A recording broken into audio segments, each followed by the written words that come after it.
Hi. I'm very broken out and haven't really been wearing makeup lately. Whatever. Just being alive. Anyway, this is my random check-in video. Put my backpack on. Okay, hold on. The straps aren't the same length. Okay. I'm at Village Baker. It's that little colorful building in Spring Lake, Michigan. And I'm in the parking lot. There's a tree I like.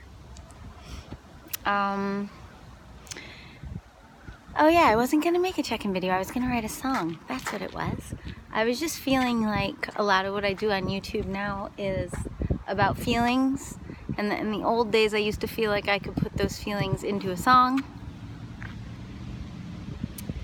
And then, I don't know, the 365 challenge kind of changed me a little bit, and I started making my songs a little more existential and less about my own personal feelings, because I was hitting record and I never knew what was going to come out, and then I had to share it that day. And to do that for 365 days is like a lot of pressure to like not know in advance what you're going to be singing about, and so that was kind of scary and overwhelming. So I think I got sick of doing anything too feelingsy and personal, which is maybe how my feelings started offshooting. And I just started wanting to have like my feelings feel like separate and safe to, I don't know, kind of interrupt without worrying about chord progressions and piano playing or ukulele playing. So, yep. So this isn't feelings. I guess I could just tell you things. I could tell you things going on. This is, you know, back to normal, back to my piano teaching life, Monday through Thursdays, every, you know, kind of second shifty. And back to normal home life, which is feeling nice. We did the whole Cloud Light tour, and then a few days after, I went right back out with my friend Gabrielle, and we went to Milwaukee and saw Joanna Newsom, and then also did a show in Chicago. And there was going to be another show too, but kind of thankfully that fell through in Milwaukee or Madison. It was kind of a lot that was in the air. And yeah, I was overwhelmed, and I ended up getting sick because it was just too much. Ended up having Gabrielle sing half my songs in Chicago because we were in that cover band thing together, and she happened to know two of my songs pretty well. Granted, she used to sing harmonies, but then I had her just sing melodies because I just couldn't sing in Chicago, which is a weird feeling because I used to live there, and that was a place I really wanted to have a good show, and the people who set it up were really cool people. So that was a little emotional for me to not be able to do a show. I guess I had never understood people who cancel over their voice before. So I didn't cancel, but I wasn't able to do what I really would have loved to do. I wasn't able to get into it as much. And the couple songs that I did sing, you know, my voice was very, like, right on its edge, so. Anyway, but my students have been making me feel full and purposeful, full of purpose. I know that a lot of them really need me or need a teacher like me, someone who's kind but still holds them accountable. And a lot of them have been growing a lot, including like my niece, long distance. I teach her in Colorado, and I was just really surprised this week noticing how much progress she's making, and that was affirming. I don't know, I feel like as artists we're kind of sold that like the real thing we should do with our lives is like be creative and be artistic, and that the somehow more like shameful thing would be to like make money and like have a trade and like be successful in some way that isn't creative. And I just feel like I'm one of the most creative people you'll ever meet, and that doesn't mean my creativity is good. I'm not trying to qualify it as like, yeah, I'm just trying to quantify it. Like, I create all the time, like even creating YouTube videos. I just like creating. I enjoy it. You know, my boyfriend pointed it out last night. Like, I just don't really like watching TV. I don't like taking things in more than a small amount, and then I get saturated, and then I'm full, and I'm good, and then I want to just do things, like make things up. And so we ended up turning it off, and I got to listen to him play guitar and played some solitaire randomly because I was like, and just having fun, goofy conversations. Like I just get a lot more out of that. So yeah, binging actually makes me feel, I don't know. I guess I do it when I'm having a lot of emotions, but I don't like to do it regularly. And so being a creative person, I feel like the world kind of shames you. If at a certain point you're like, wait a minute, I'm pouring my entire life and life savings or life non-savings into all these creations and, you know, pursuing making albums or touring or merch, making things, doing, creating. And it's like at a certain point, it probably, you do look around and you notice other people maybe being a little bit more cautious with their time and their investments of energy, and a little bit more deliberate in how they use their resources. And it does make you start to wonder, like, why is that a thing that we say to creative people?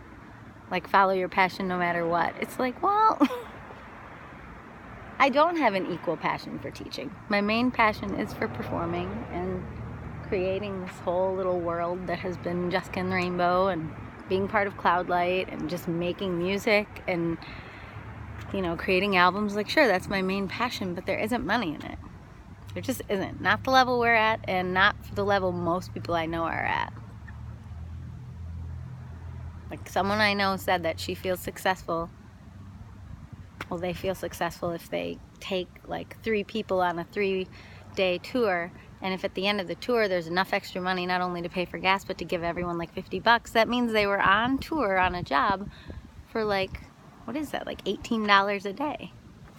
You can't live off that. Like, you can't pay your debts, you can't pay your rent, and that's a successful version. Like, our tour, we broke even.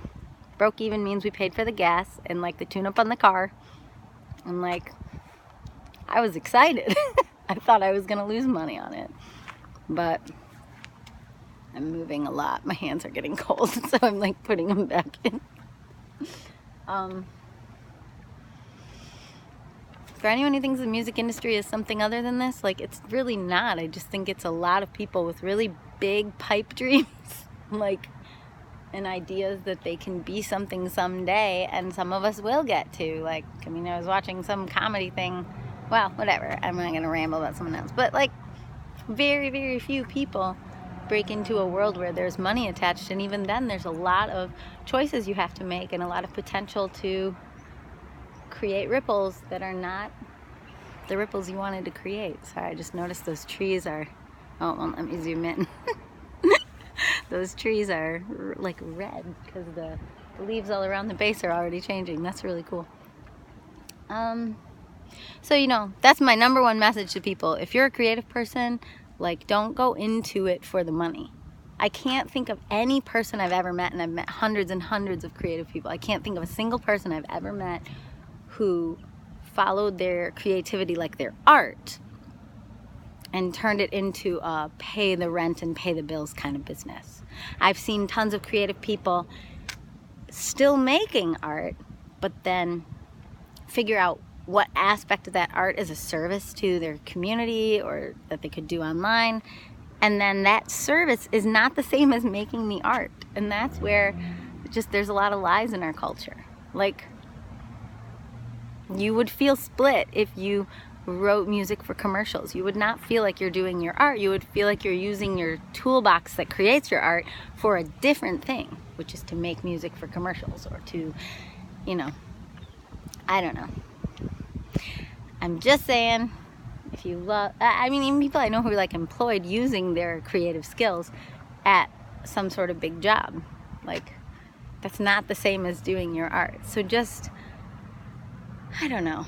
Maybe I just feel like I absorbed the world at a young age. I feel like too many people told me what I could be without having any grounds for that knowledge. Like, if you're in 5th grade and someone tells you you're going to be famous, or you're going to be this, or you're in, you know, middle school, high school, college, and people tell you, they project onto you what they think you could be based on the experience they had, like, feel free to be polite to them, but like, it's a lie. I don't mean that like a bad, I just mean like everything's kind of a lie. Like, you have to spin things in your head in order to go down a certain path, you know, and we could dissect anybody's life path and belief system if we wanted to, but like, all I mean is, like, they're not spouting facts, they're spouting how they feel, but they're giving it words like as if it's a fact, like, you will be, or you could be if you do X, Y, and Z, but it's not taking into account their lack of knowledge of the industry or the work that you would have to put in, and whether or not you have what it takes to put that kind of work in. Like, I don't have a very good business sense. Not at all. I tend to go by feelings. I tend to undercharge. I tend to let people take vacations. I take vacations myself. Well, I've just recently started doing that more, like touring or whatever. You know, when I waive payments, or if somebody's gone for a month, I'll be like, oh, that's okay. Like, I'm not trying to be that way. I'm trying to have some policies, and I do have some, because otherwise my nature would be to just yield and be more allowing than maybe works for a business person. But you know, for someone like me to, like, say I wanted to, like, start the creativity school that I used to dream about creating, and I was going to teach, like, writer's block classes and songwriting classes and write your own mini musical classes, and you get to make a t-shirt and design it, and it's really cute. And I've done a bunch of these. I call them camps, C-A-M-M-P, create a mini musical project. I've already done a bunch of them. I've just never, like, created a school because I don't have good business sense. So if you want to, like, partner with me, I guess. I don't know. Although then that's, like, kind of being locked in somewhere. Like, I also rent instead of owning, because, like, it's my, like, flighty creative nature. So, you know, business people tend to not have some of these traits, and I have them in spades. So, you know, for someone to project onto me that I will be this or that when I'm older, which I am older now, so it's like they were not founded in any reality when they said that. The only reality it was founded in is how I made them feel in that moment, using my piano and my singing, or my writing. Or now, if you see me in the last, 4 months since July, or my synth playing, or my Casio beats, or ukulele, I do that on stage sometimes too. Trying to get a little more varied for the people with the short attention span. Or just the low tolerance for sameness, We don't really live in an age where there's like a Chopin or, someone who's just playing the same instrument through the entire show. But I used to do that in Chicago, and New York seemed to be in love with it. I don't know. I'm just rambling now. Yeah, those are some thoughts and feelings post-tour. I'm feeling comfy and happy to just be a piano teacher for a while, and to focus on getting our house organized and my life organized. And I am still doing challenges. Like, I'm in the middle of the 52 Dreams challenge, and I'm actually going to start another challenge very soon, but I am not going to announce that right now because it is epic. And, well, I'll just say it. This will be the moment. I think I've already said it once before. It's called 444 Hearts. And I have a big cork board I already made, and my one